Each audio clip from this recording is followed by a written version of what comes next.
Collector அலுவலகத்தில் போய் collector ஐயாவை பார்த்து அனைத்து கட்சியினரும் சேர்ந்து ஒரு மனுவை கொடுக்க போறோம். இந்த குவாரிகளை உடனடியாக நீங்க நிப்பாட்டணும், உடனடியாக சர்வே பண்ணணும், சர்வே பண்ணி நடவடிக்கை எடுக்கணும்ட்டு. ஒரு சின்ன உதாரணம் சொல்றேன். குவாரியை ஒட்டியே கிரஷர் பிளான்ட் வச்சிருக்கேன். குவாரியை ஒட்டி வச்சிருக்கேன் கிரஷர் பிளான்ட்.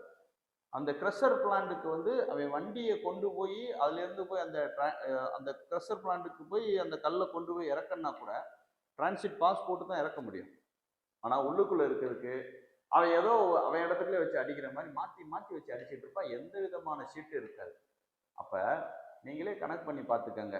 ஒரு நாளைக்கு 500 லாரி 600 லாரி வெளியேறுதுன்னு வச்சுக்கோங்க. அவனுக்கு மாதம் கொடுக்குற சீட்டை 200 ரூபா 300 ரூபா 100 ரூபா தான் இருக்கும். 5 புக்கு 4 புக்கு கொடுப்பாங்க. ஆனால் ஒரு குவாரியிலிருந்து ஒரு நாளைக்கு அந்த 500 வண்டி போச்சுன்னா கேரளாவுக்கு கொண்டு போயிட்டு இருக்கான். அப்போ மிச்ச வண்டிகளுக்கான சீட்டு எதில் தயாரிக்கப்படுகிறது, எங்கிருந்து வருகிறது? ஹோலோகிராம் உள்பட இவனே தயாரிக்கிறான் சார். ஆமா, நீங்க ஏற்கனவே சொல்லிருக்கீங்க. பக்கா ஃப்ராட் பண்றேன். ஆக இத்தகைய மோசடி நடந்துட்டு இருக்கு. இதை உடனடியா வந்து தடுத்து நிறுத்த வேண்டிய கடமை தாசில்தாருக்கு இருக்கு, அங்க இருக்கக்கூடிய கனிம வளத்துறைக்கு இருக்கு, மாவட்ட நிர்வாகத்திற்கு.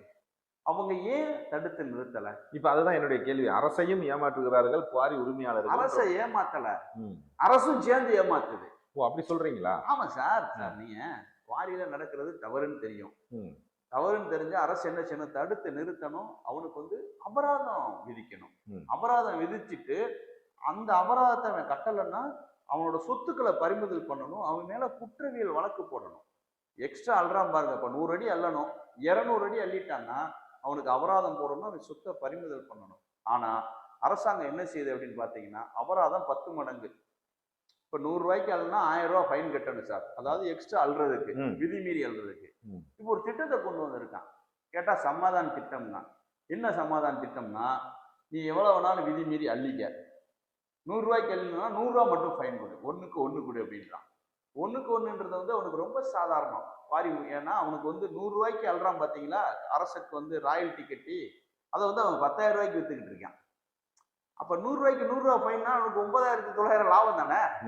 எவ்வளவு பெரிய ஒரு லாபகரமான விஷயத்தை வந்து அரசு பண்ணது பாருங்க. ஏன் பண்றான்? எதுக்காக பண்றேன் அப்படின்னா, இந்த குவாரிகள் எல்லாத்தையுமே, அங்க இருக்க குவாரி எல்லாமே ஆளுங்கட்சி பிரமுகர்களோட தொடர்புடையது. அதுல இருந்து அரசாங்கத்துக்கு வந்து, அதாவது ஆளும் திமுகவுக்கு பெரிய ஃபண்டு போயிட்டு இருக்கு. அங்க மட்டும் இல்ல, தமிழ்நாடு ஃபுல்லாவே அதுல இந்த குவாரிகளே நிறைய ஃபண்டு போகுது.